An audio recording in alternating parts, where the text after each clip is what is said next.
Match nul 1-1 du Barça contre le Rayo Vallecano pour ce retour de trêve. Débrief à chaud, c'est parti.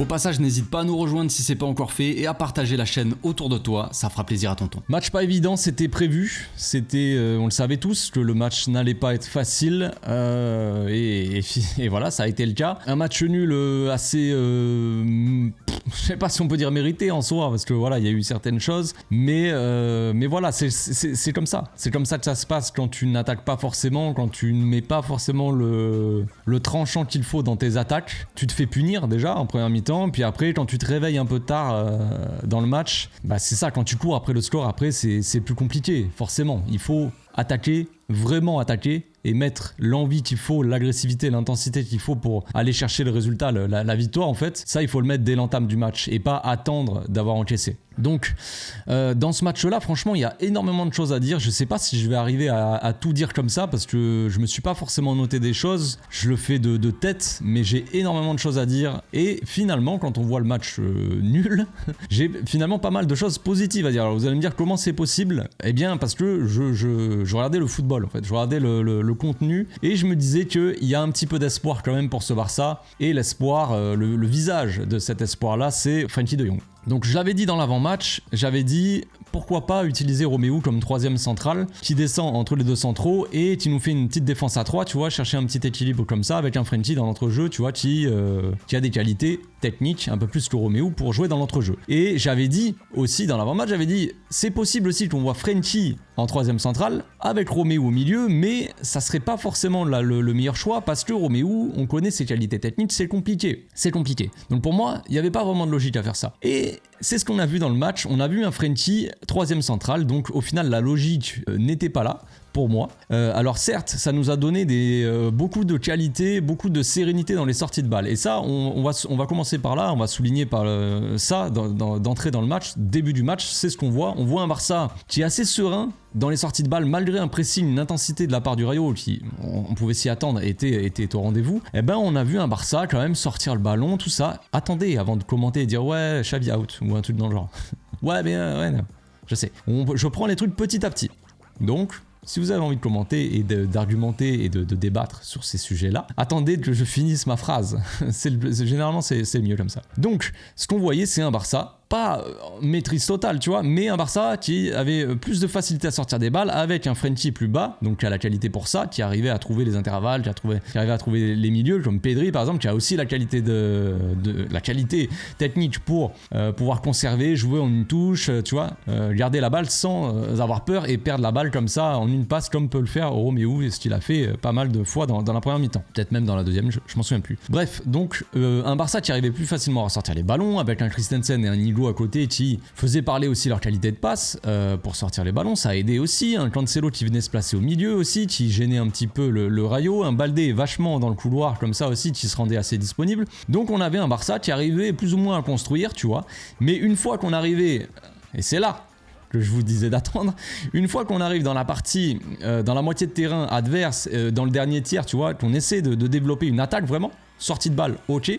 Et après, quand on déclenche les attaques, quand on essaie de jouer rapidement, il n'y a aucun jeu rapide. Aucun jeu en une touche de balle. De toute façon, c'est quelque chose qu'on ne voit pratiquement jamais. Jeu en une touche, ça n'existe pas ici. C'est à chaque fois contrôle passe ou alors contrôle. Ah, vous avez reconnu, c'est Lewandowski. Mais à chaque fois, c'est trop lent. Ça ne veut pas jouer en une touche.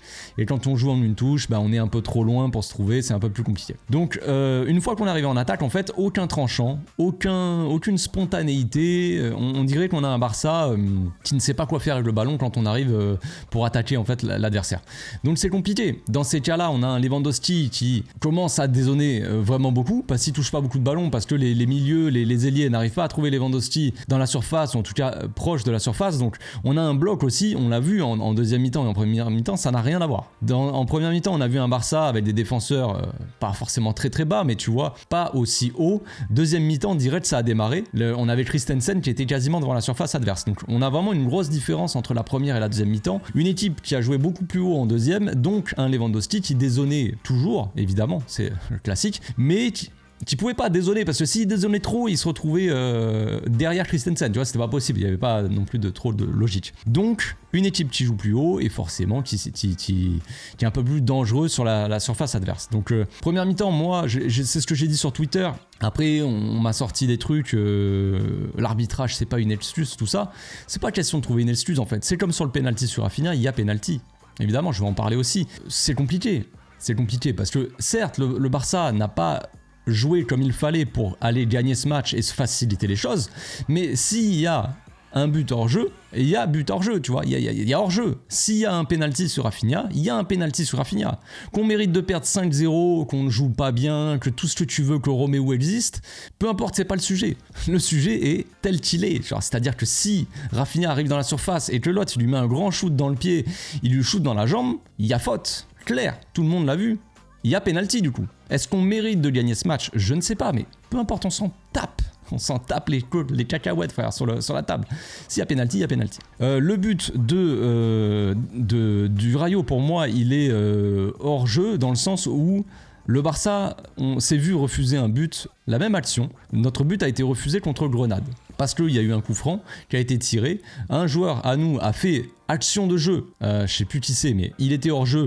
Et derrière, on marque. Et ils ont dit action de jeu, but annulé. Le Rayo Vallecano fait la même chose. Il y a un centre pour un gars qui est hors jeu. Baldé qui est forcé de dégager la balle. Sinon, c'est le joueur qui a la balle. Donc, action de jeu pour moi. Après, peut-être que je connais pas bien les règles et tout ça. Je ne dis pas le contraire, je ne suis pas arbitre. Et encore moins arbitre de Liga. C'est des grands professionnels. Donc, action de jeu, dégagement, et après, le but, évidemment, la frappe monumentale. Iñaki Peña qui met peut-être beaucoup trop de temps à se relever, mais en tout cas, les faits sont là pour moi. But validé, soit, c'est comme ça, c'est la vie continue. Donc un Barça en deuxième mi-temps qui a été beaucoup plus offensif. À la sortie de Roméo, évidemment, ça c'est une évidence, donc on va parler un peu du sujet Frenkie, tout ça. Moi, j'ai trouvé assez intéressant... C'est là que j'ai trouvé un peu de positif dans ce Barça-là, même en première mi-temps, c'est que Frenkie, je l'ai trouvé très intéressant dans ce rôle. Je l'avais dit, quand Frenkie reviendra, peut-être que ça va nous apporter des solutions, un équilibre d'avoir Cancelo et Baldé qui sont très offensifs. On a Baldé qui a un rôle différent, qui prend plus le couloir, et Cancelo qui rentre plus dans l'axe. Mais les deux ne restent pas à leur position, ils sont un peu plus hauts, tu vois, offensifs. Donc avoir un Frenkie un peu plus bas, ça t'apporte une certaine sécurité, et une fois que l'équipe est en place, Frenkie il commence à monter un peu plus haut, un cran plus haut, et il va au milieu, et voilà. Donc là, moi j'ai trouvé ce rôle-là assez intéressant de la part de Frenkie, surtout dans la projection future. C'est-à-dire que quand on voit Frenkie jouer et à côté de lui il y a Roméo, tu dis ça n'a pas de sens. Et je suis d'accord, ça n'a pas de logique. Par contre, si tu imagines Frenkie jouer à ce poste-là et devant lui, au lieu de s'asseoir Roméo, c'est Gundogan, comme en deuxième mi-temps, et là les choses d'un coup sont beaucoup plus faciles. Et tu te dis, ah ouais, là c'est pertinent. Parce que Gundogan, il va arriver au milieu, il va trouver des solutions de passe, la qualité technique pour avoir ce contrôle sur le jeu, il dicte le tempo, tout ça c'est un milieu en fait de qualité tout simplement.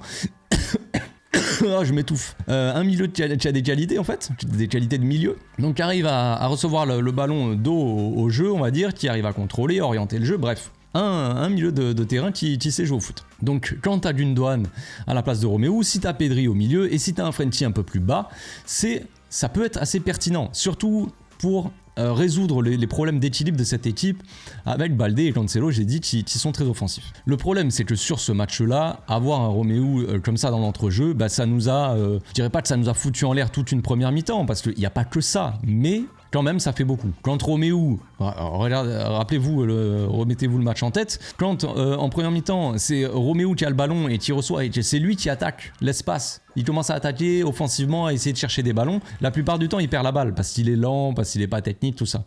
En deuxième mi-temps, quand c'est Gundogan qui le fait, d'un coup ça apporte quelque chose vraiment, tu vois. Ça fait des petites passes intéressantes, ça peut faire potentiellement des frappes de loin, on ne sait pas, mais Roméo ça il peut pas le faire. Donc pour le futur on va dire, parce qu'il y en a plein qui vont s'arrêter à ça, il y en a qui vont s'arrêter à dire ouais mais Frenkie doit pas jouer là, Roméo c'est n'importe quoi. Mais pensez au futur. Le futur, les gars, ce n'est pas Gundogan sur le banc et Roméo titulaire indiscutable. Ça, c'était juste pour faire reposer Gundogan, qui a enchaîné les matchs. C'était juste là, on fait souffler Gundogan parce qu'il sera titulaire contre Porto, tu vois. C'est cette situation. Mais l'équipe type, on va dire, les titulaires normalement qui sont censés être sur le terrain, c'est Frenkie, Gundogan et Pedri au milieu. Donc l'entrée de Félix aussi a fait beaucoup de bien. Le match de Ferran Torres était un peu compliqué, il a quasiment rien fait. Après bon, toute l'attaque. Notre problème de toute façon, je l'ai dit en première mi-temps, il y avait une équipe qui arrivait à construire le jeu depuis la défense, qui arrivait à avoir une certaine maîtrise, une certaine qualité technique pour faire tourner, c'était le correct. Mais dès qu'on arrivait en attaque, il n'y avait aucun danger, aucun tranchant, rien. Lamine Yamal, tu étais esselé sur son côté, tu étais obligé de faire des exploits personnels, tu dribbles 4 joueurs là et tu passes entre tout le monde et après tu essaies de tirer. Pour moi, il aurait dû tenter de faire une passe parce qu'il n'a pas le truc pour faire le tir, mais bon, bref. Mais un Lamine un peu trop esselé en première mi-temps, un Ferran qui a du mal de toute façon, et un Lewandowski qui est absent totalement, qui garde trop longtemps la balle. Ça, c'est un truc qui m'insupporte. Voir Lewandowski redescendre, prendre les ballons, pourquoi pas, mais qui garde le ballon et qui fasse pas la passe. Il peut pas jouer en une touche. Quand il joue en une touche, tu le vois direct de toute façon. T'es là, waouh, qu'est-ce qui s'est passé? Une étoile filante. Non. Lewandowski, il fait son contrôle, il veut absolument garder la balle et tu vois, faire ses petits pas et tout ça. Vous avez sûrement vu le match, de toute façon. Et ça, c'est un peu fatigant. Il peut pas lâcher son ballon plus vite, c'est assez fou. C'est assez fou. Donc voilà, en première mi-temps, une attaque très peu en vue, et en deuxième, c'était beaucoup mieux. Une rentrée de Rafinha aussi qui était plutôt correcte, qui a fait une frappe très dangereuse sur le poteau, qui aurait pu rentrer avec un peu plus de chance, évidemment. Lewandowski qui était à deux doigts de la reprendre, mais non. Rafinha, après, qui aurait pu apporter un penalty à l'équipe. Mais bon, l'Avare était parti boire un coup au bistrot, c'était la fin de match, ils étaient déjà partis. Ils avaient fait leurs affaires, les gars, hop, on a plié bagages, on est parti boire un petit coup, manger 2-3 tapas, c'est un petit peu l'heure, tu vois. Quoique c'est peut-être plus l'heure de la sieste là, donc peut-être ils étaient en micro-sieste, je ne sais pas. Mais Rafinha aurait pu apporter un penalty, voilà, entrée intéressante de la part de Rafinha qui a apporté un peu d'agressivité, d'intensité, tout ça. Bon voilà, sans plus, Félix qui a été très intéressant dans l'entrejeu, vraiment très, il apporte directement sa vivacité, sa qualité technique, son jeu vers l'avant. Donc tout ça c'est assez intéressant. Au final, Lewandowski qui n'a pas marqué, c'est un but contre son camp, mais la seule fois où il est vraiment devant les cages, où Baldé fait un bel appel et un beau centre, eh ben Lewandowski il y va et là ça fait but. Alors Lewandowski ne marque pas, mais si Lewandowski n'est pas au centre pour essayer de mettre sa tête, il n'y a pas but. Et c'est ça aussi, Lewandowski on t'attend là. Et quand tu es à ta place, quand tu es là, ça fait but. C'est bizarre les choses, c'est incroyable, non? C'est fou. À noter aussi la passe d'Inigo Martinez, encore une fois pour Baldé, qui fait toute la différence. Inigo Martinez, il est arrivé très discrètement, comme un vieux briscard, tu sais, tout le monde dit bon voilà, Inigo, moi-même je disais ça va être un joueur de rotation, il va apporter son expérience. Et il apporte un peu plus que son expérience, il apporte aussi sa qualité de passe, parce que c'est pas la première fois en Liga là qu'à chaque fois il apporte en fait. Par ses passes, par sa qualité de passe. Son jeu long comme ça dans l'entrejeu qui vient percer. Le nombre de fois où il avait fait des passes, c'est lui qui avait fait la passe pour Joao Félix, je crois, qui après Joao Félix fait la passe pour Marc Guiu, là contre Bilbao, je crois. Il y a eu quelques actions comme ça, 3-4 matchs où à chaque fois il déclenche des actions depuis l'arrière grâce à sa qualité de passe et ça fait des différences et ça apporte un but. Et ça, faut le souligner. Un grand bravo à Inigo. Bon, je pense que j'ai fait le tour les amis, on reviendra demain un peu plus en détail avec l'analyse probablement. D'ici là, portez-vous bien, passez une très bonne fin de journée, une bonne soirée.